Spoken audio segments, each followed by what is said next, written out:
konuşmak istediğim Orta Doğu'da yaşanan gelişmelerle ilgili konu başlıklarım var. Ancak aynı zamanda bir Kürt olarak da burada devam eden süreci de takip ettiğinizi biliyorum her koşulda. Çünkü etkilerini de konuşmuştuk daha önce katıldığınızda da. Şuradan başlayalım. Süreçte gelinen aşamayı bu meclisten geçti, yasa, ilk kurul toplandı, alt komisyonların oluşturulacağı söylendi. Son gelişmeleri nasıl okuyorsunuz? Sizin yorumunuz nedir?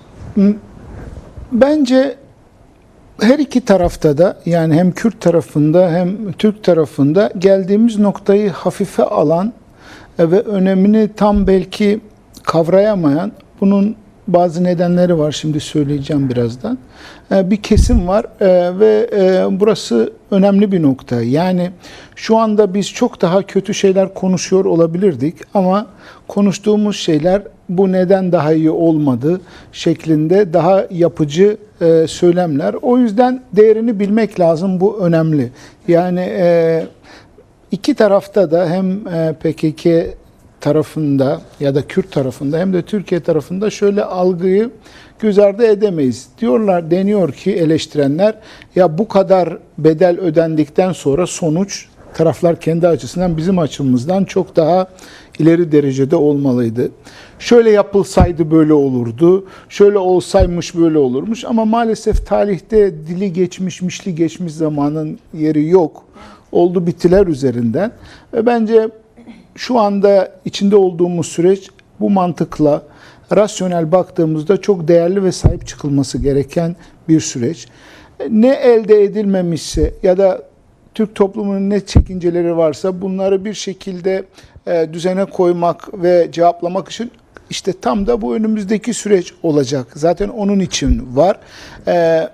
Kürtler açısından mücadele bitmiş, biten, geriye dönelik bir şeylerin alıp verilmesi meselesi değil şu anda yaşanan süreç. Tam tersi, geçmişte ödenen bedeller üzerinden bundan sonra ne alınıp ne verilebilir? Pozitif anlamda her iki tarafında hassasiyetleri göz önünde tutularak. Dolayısıyla birincisi bu bence önemli. Yani şimdi özellikle Kürt hareketi, Kürt siyaseti aynı şey aslında Türkiye tarafı için de geçerli. Siyaset yapmayı ya da bir şekilde bu duruma, var olan durumla iletişimde olmayı silahların gölgesinde nasıl yapacağını biliyordu, alışmıştı. Maalesef böyle olmuştu, maalesef. Ama şimdi silahlar bitince, tabii silahlar susunca bir geçiş dönemi yaşanıyor. Bundan sonra siyaset nasıl yapılacak? Daha evvel örgütte olanlar siyasete nasıl entegre olacak, çıkacak kanunlar çerçevesinde? Türk kamuoyu bunu nasıl karşılayacak? Bu da önemli. Bir şekilde onların içselleştirmesi lazım bu süreci. Onlara da anlatılması lazım. Devletin bu konuda adım atması lazım, iktidarın. Dolayısıyla böyle bir süreç. O yüzden işin pozitif yönü, yani bardağın dolu tarafı ön plana çıkarılmalı. Çünkü şöyle bir durum yok. Yani eğer biraz daha sabredilseydi, iki taraf için de söylüyorum, biraz daha dayanılsaydı, sanki işte bir taraf zannediyor ki Kürt hareketini tamamen bitirebilirdi ya da Kürt faktörünü ya da Kürtler işte bütün istediklerini alabilir. Böyle bir durum yok. Çünkü Orta Doğu'daki süreç oldukça türbülanslı ve hala nereye gideceği belli değil.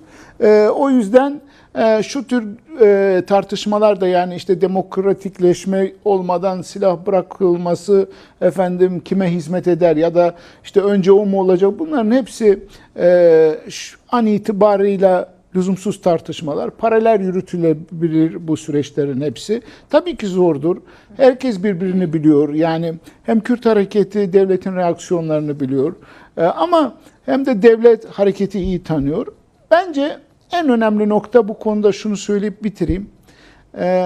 Şöyle bir durum da yanlış. Yani bu beklentileri olanların ya da eleştirileri olanların dikkate alınmaması, özellikle Kürt hareketi açısından ya da az dikkate alınması ya da hor görülmesi yanlış bir şey. Çünkü devlet zaten enstrümanları elindeki belli, iktidar belli, güçlü, ama Kürt hareketinin bundan sonraki bu görüşmeler sürecindeki gücü ve etkisi ne kadar kapsayıcı olursa o denli olacak.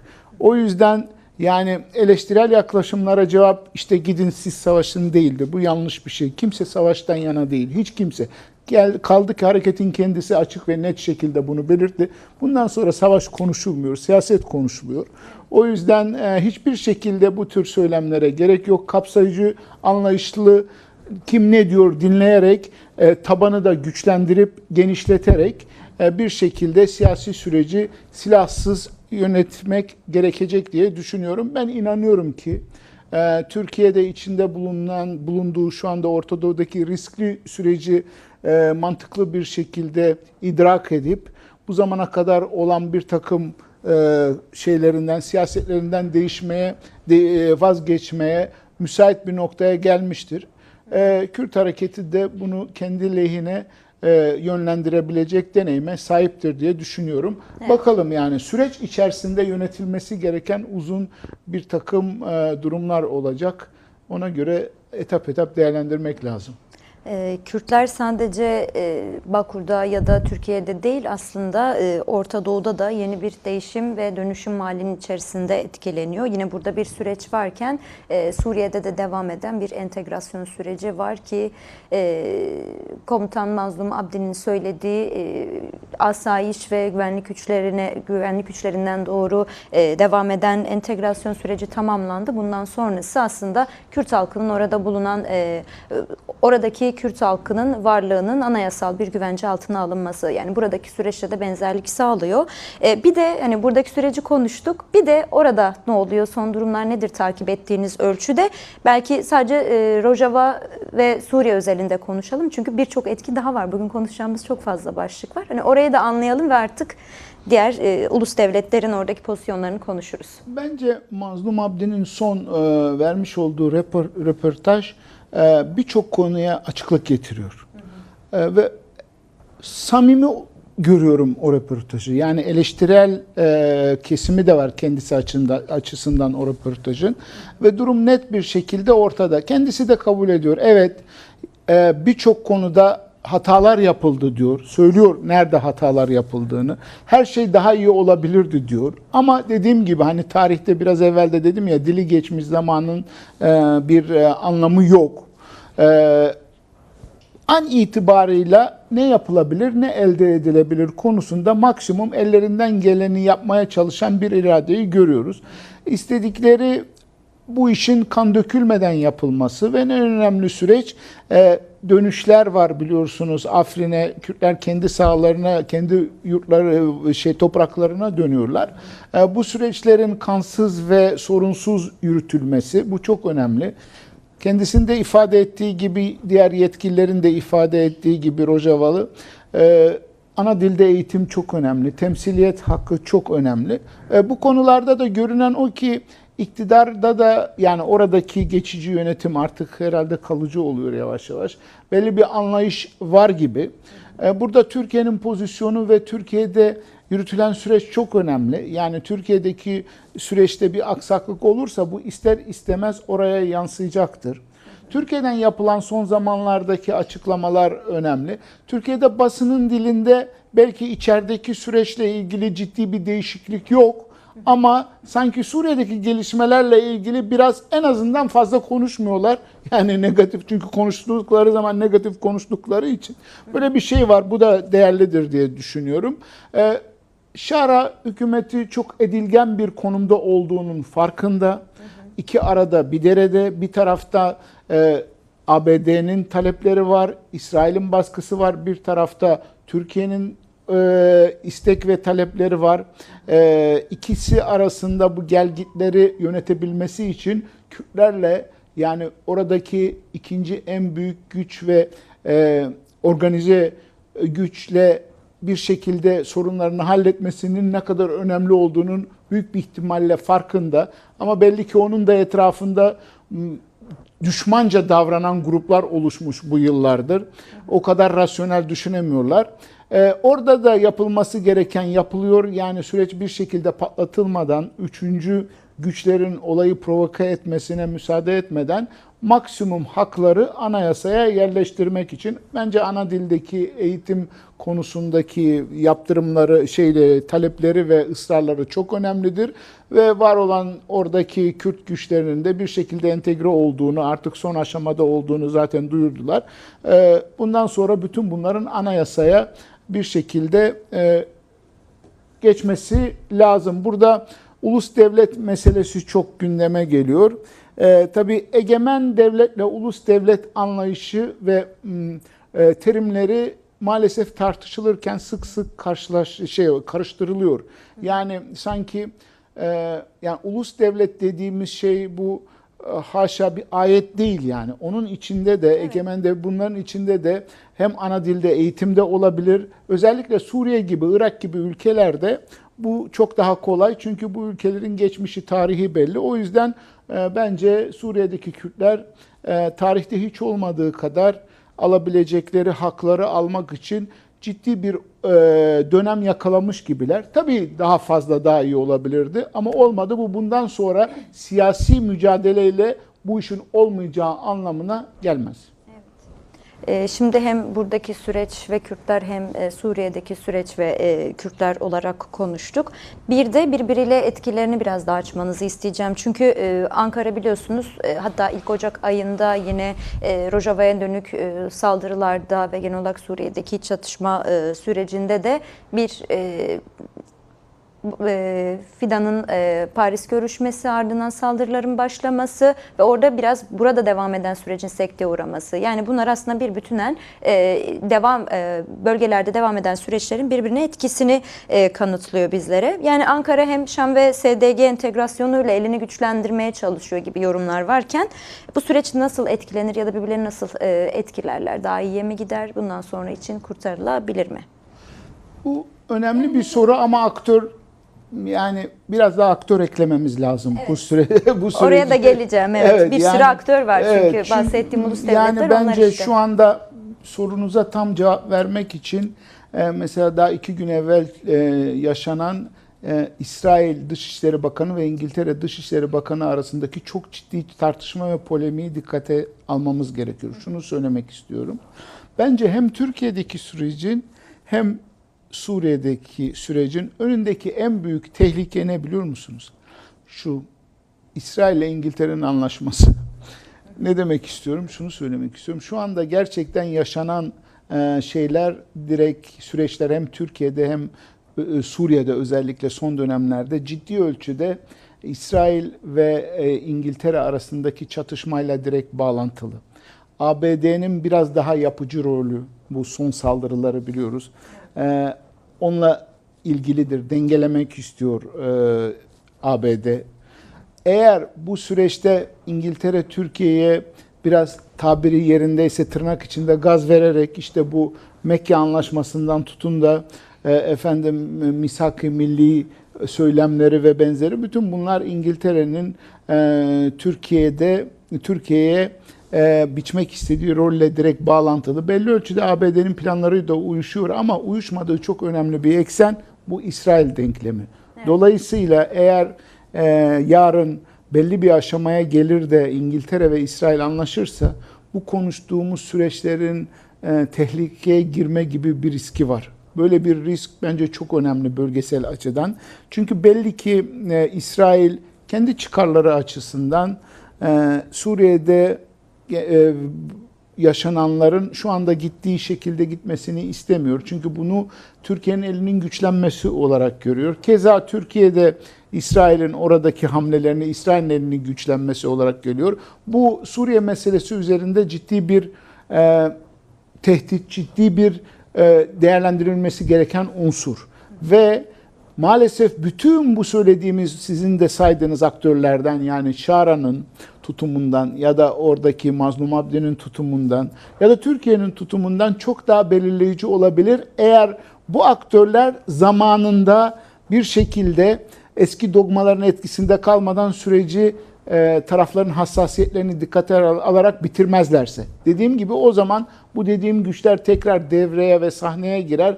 Tekrar işin maalesef öngörülemez bir şekilde sürece girmesi gibi bir risk görüyorum ben. Ama onun dışında şu anda yaşananlar sanki taraflar bir şekilde ortak yol bulmak için ciddi şekilde çalışıyorlar gibi. Türkiye'nin Suriye'deki Kürtlerin konumuna ilişkin yaklaşımında bu dediğim faktörlerin etkisiyle, daha çok bu dediğim faktörlerin etkisiyle, yani tırnak içinde olayın kontrolünden çıkma riskini hissetmesinin etkisiyle biraz daha yapıcı olduğunu görüyorum. Yani en azından açık kaynaklardan bu görünebiliyor. Bu güzel bir şey. Yani bunu değerlendirmek lazım. Öyle olursa, yani Suriye'deki süreç pozitif ilerlerse bunun Türkiye'deki sürece de etkisi olur.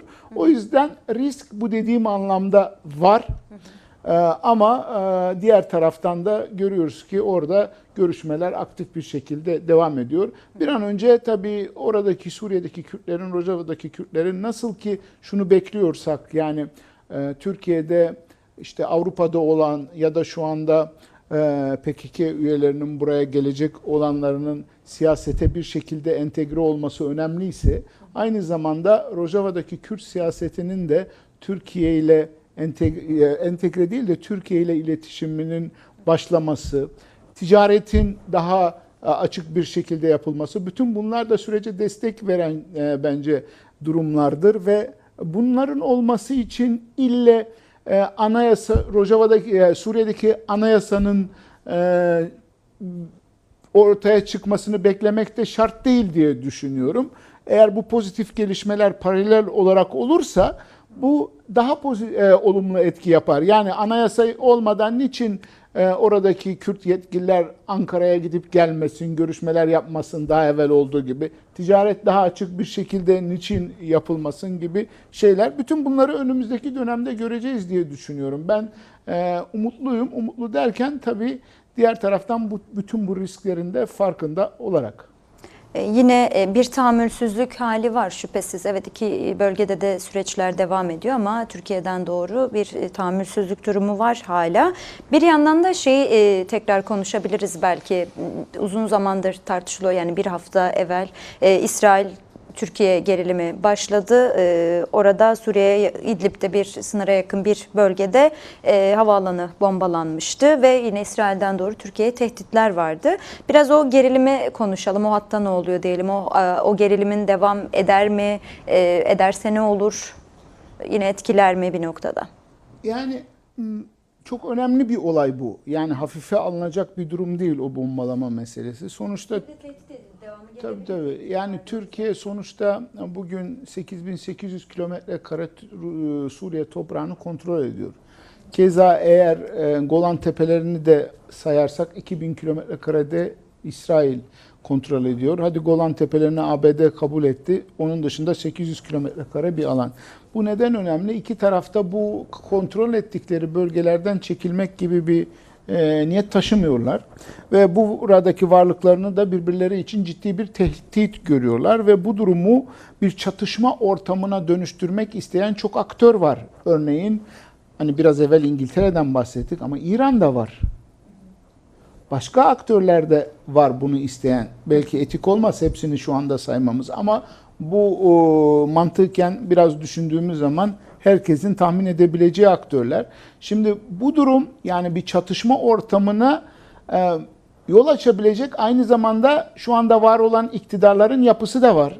Yani kendi iç siyaset hassasiyetlerinden ya da ideolojilerinden dolayı bütün bunları üst üste koyduğumuzda buradaki bu İsrail'le olan gerilim, her ne kadar son zamanlarda, son 1-2 gündür yapılan açıklamalar özellikle İsrail tarafından yumuşatıcı olsa da bence oldukça dikkate değer ve bundan sonra da devam edecek gibi. Yani her ne kadar bu yapıcı ya da daha doğrusu yumuşatıcı açıklamalar oluyorsa da iş doğası gereği sanki orada gerginliğin devam edeceğini bize gösteriyor süreç. Dediğim gibi İngiltere, bence belki bu biraz sansasyonel bir şey olacak söyleyeceğim. İşte bir uçak düşürme olayı vardı biliyorsunuz Rusya ile ilgili. Evet. Daha sonra Rus elçisinin öldürülmesi olayı vardı.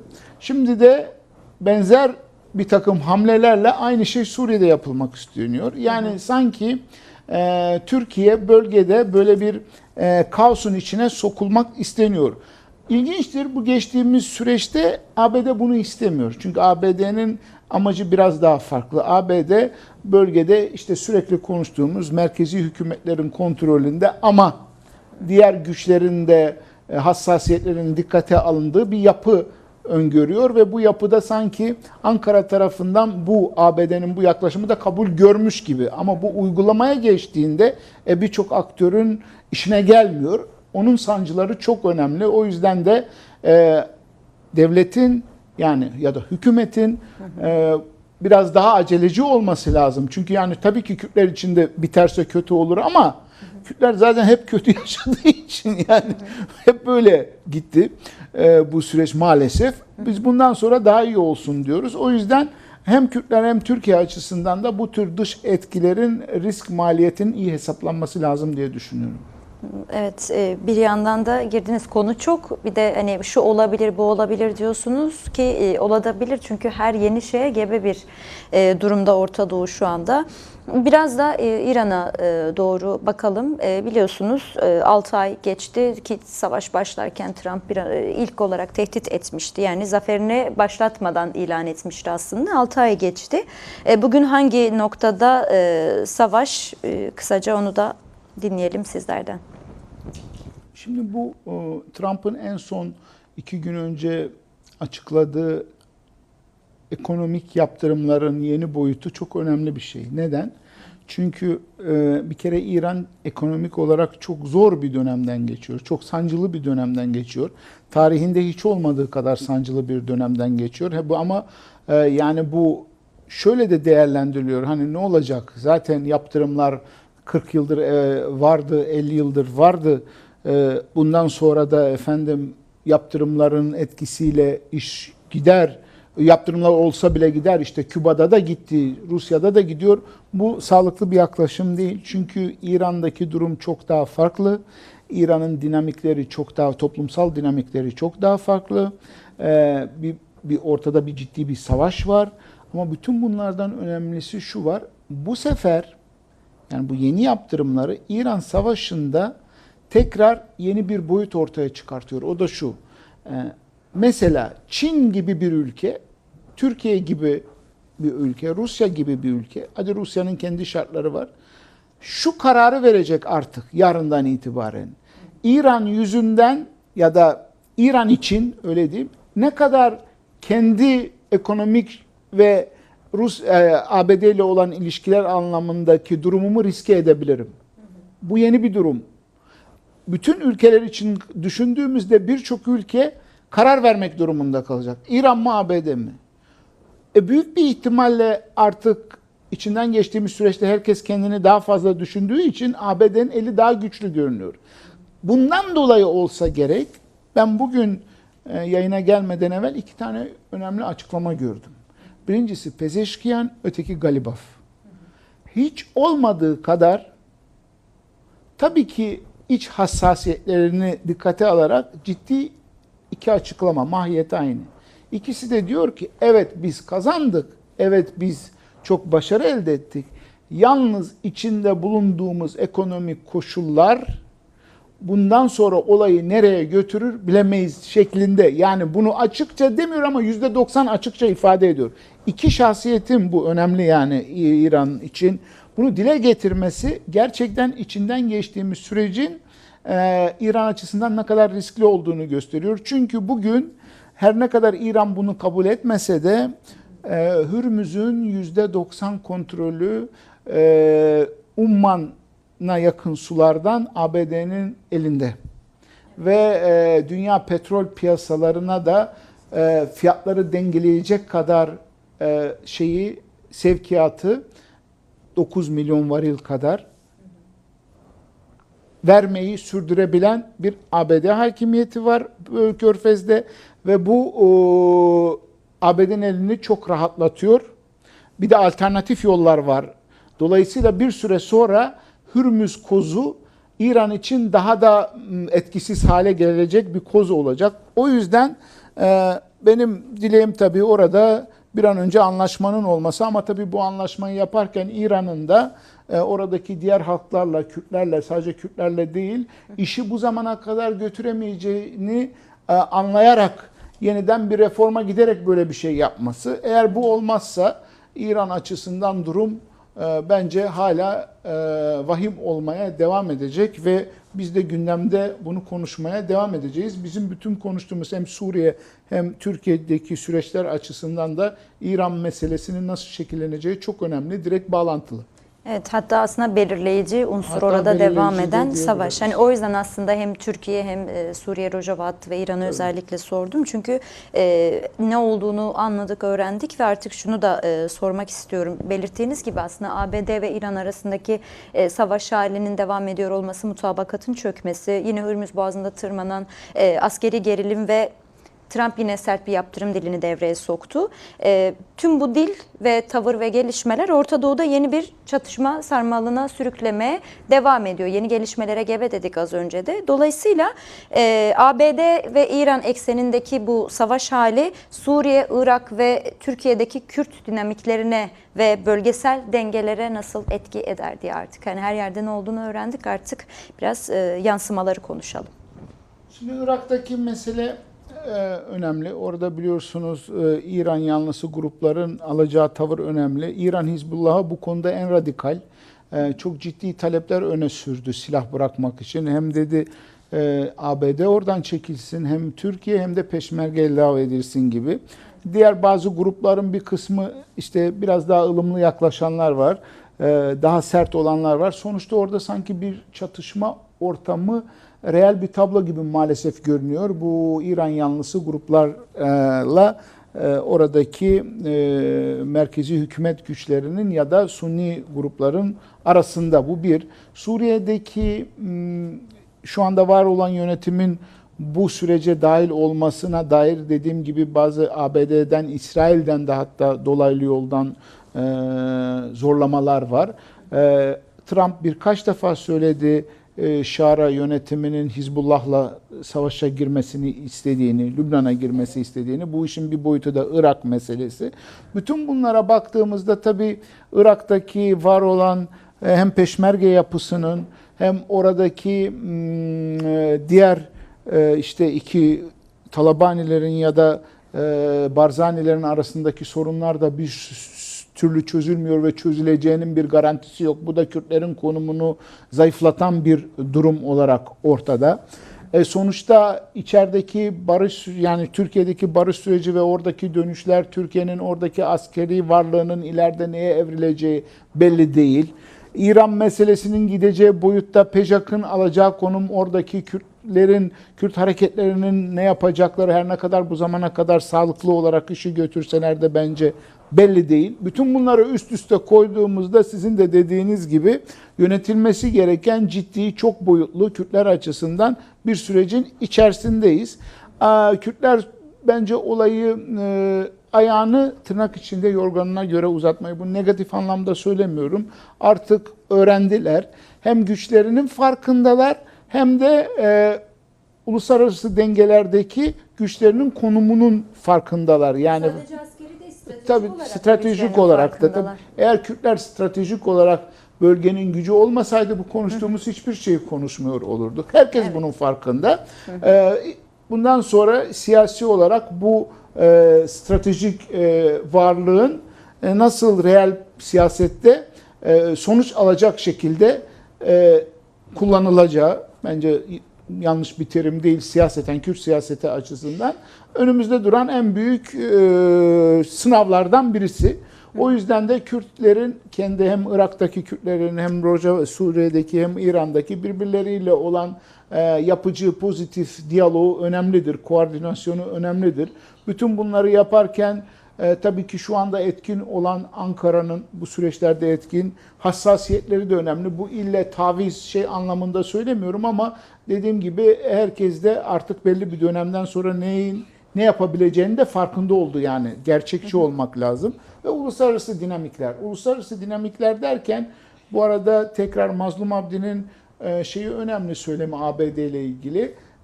Yani diyor ki bize aslında doğruyu söylediler. Öyle söylüyor. Yani diyor bizi Onlar satmadı tırnak içinde, öyle söylüyor. Ne kadar tabii bunu söylerken diplomasi mi yapıyor, ne yapıyor bilmiyoruz ama demek ki şöyle bir şey var. Kürtler bütün güçlerle bir iletişim halinde ve bu iletişim halinde olduğu güçler bütün işini gücünü Kürtleri kandırmak için de yapmıyorlar. Yani demek ki Kürtlerin reel olarak, gerçekçi, objektif olarak düşünmeleri ve ona göre karar almaları için bir alan var. Ben bu yüzden çok önem veriyorum. Yani Mazlum Abdi'nin ABD ile ilgili söylediği söz belki geri planda kaldı ama çok önemli. Çünkü bizdeki algı şu, işte herkes Kürtleri satıyor. Herkes Kürtleri satıyor. Yani şöyle, burasına iyi ki geldik bu noktaya. Bakın bugün Balkanlardan Çin'e kadar Kürtler bizi ABD bizi satmıyor diyen hiçbir halk, hiçbir hareket, hiçbir devlet yok. O yüzden buna fazla takılmamak lazım. Yani ikide bir birisileri bizi satıyor mantığı Kürtleri açısından bir özgüven sorununa da yol açıyor. Yani aslında gerçek durumun bu olmadığını, gerçek durumun reel siyasetin hareketleri ve güçleri getirdiği bir süreç olduğunu Mazlum Abdi'nin bu sözü açıklıyor. Çünkü öyle dedi, bize ABD söylüyordu dedi böyle olacağını. Demek ki süreci daha iyi yönetmeleri lazımmış. Yani kimseyi suçlayacak bir durum yok. Bundan sonra da öyle. Bundan sonra da öyle. Bundan sonra da aynı şekilde. Kimsenin Kürtlere aman bekleyin size çok büyük şeyler vaat ediyoruz şeklinde bir söylemi, böyle bir realite yok. Evet, aslında belirttiğiniz gibi hem Tahran, Washington, Şam ve Ankara hattına baktığımızda bunları bütünen bir arada değerlendirdiğimizde şunu anlıyorum söylediklerin üzerinden. Yani hem Kürtlerin genel olarak halk talepleri, varlığı, bir bütün stratejik varlığı sizin de belirttiğiniz gibi bölgesel barışın artık bir unsuru ve ön koşulu olarak da karşımıza çıkıyor. Dolayısıyla bundan sonraki süreçte de son olarak bir yine öngörüler üzerinden sormak istiyorum size. Aktörlük rolü bundan sonra nasıl şekillenir, nasıl, neye evrilebilir? Yoksa bu olmazsa, eğer bahsettiğimiz o koşullar sağlanmazsa Orta Doğu yeni bir çatışma dalgasına mı gider? Bir zorunlu bir statü uzlaşısına mı ilerler? Ne olur yani?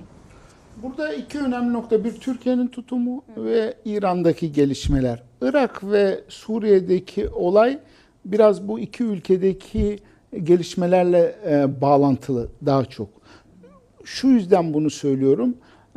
Maalesef Kürtlerin sorununun çözülmesi için gerekli olan siyasi iradeyi gösterecek bir siyasi kültür bu ülkelerde gelişmedi.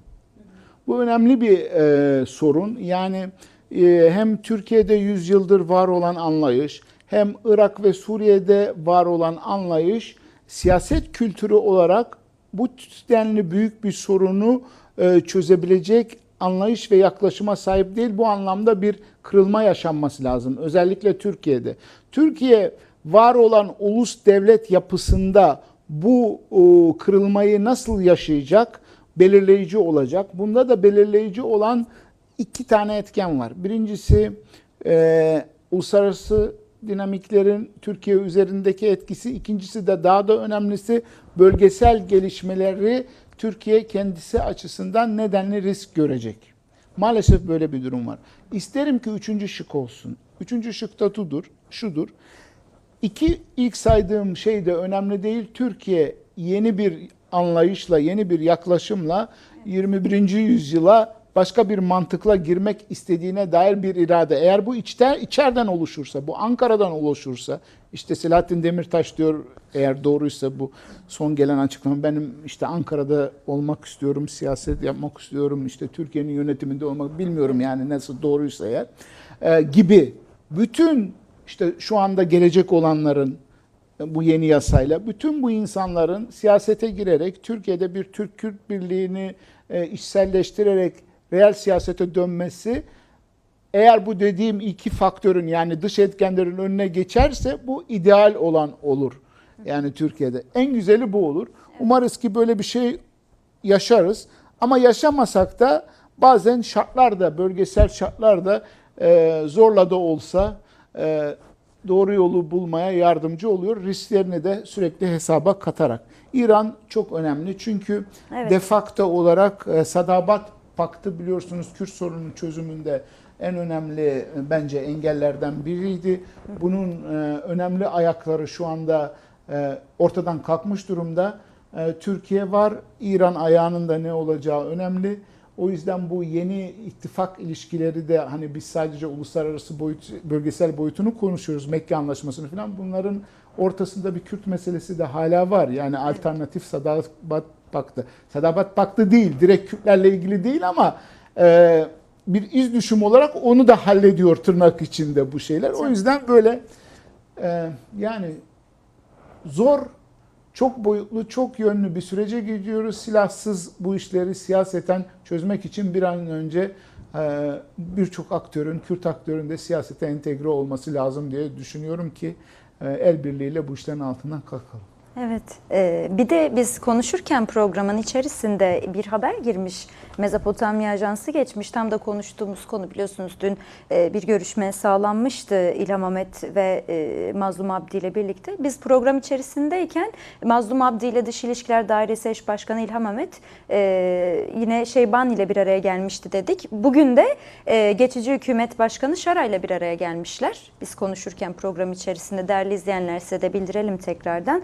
Mazlum Abdi ve İlham Ahmet bugün Suriye Geçici Hükümeti Başkanı Ahmet Şara ile bir araya gelmiş. Toplantıda SDG'nin entegrasyonu, bölgesel sorunlar, ana dilde eğitim, dava dosyaları gibi başlıklar gündeme gelmiş. Evet. Devamında da görüşmelerin devam edeceği şeklinde bir açıklama herhalde var o şeyde. Öyle Evet, bir durum da var. Görüşmelerde devam Şimdilik ediyor. yapılan açıklama bu kadar kısa. Yani Bakalım. bu yani her şey çözüldü şeklinde de bir haber bugün verebilirdiniz ama öyle olmadı. Evet. Ama diğer taraftan çok negatif de değil. Kürtler net olarak artık ne istediğini biliyorlar orada, öyle görüyorum. Geçmişte yaşananlardan da tecrübeleri var. O yüzden süreci onları desteklemekten başka elimizden bir şey gelmiyor. Türkiye'deki sürecin de onlar üzerindeki etkisini bir kez daha Kürt siyaseti Türkiye'de bilerek, zaten biliyorlardır, bunun önemini kavrayarak bence içeride yapılan görüşmelerde, yani bu süreçle ilgili olan yapılan görüşmelerde Kürtlerin Suriye'deki haklarının da Türkiye'deki Kürtler, dünyadaki Kürtler olarak ne kadar önemli olduğunu belirtmeleri, bence dönem dönem hatırlatmaları faydalı olur. Hem onların da, Mazlum Abdi'nin ve ekibinde elini güçlendirir diye düşünüyorum. Türkiye'deki sürecin de sağlıklı işlemesi için faydalı olur. Hem Türkiye'de bu sürece eleştirel yaklaşan Kürt kesiminin de sürece biraz daha anlayışla yaklaşmasına faydalı olur ve güven sağlar diye düşünüyorum.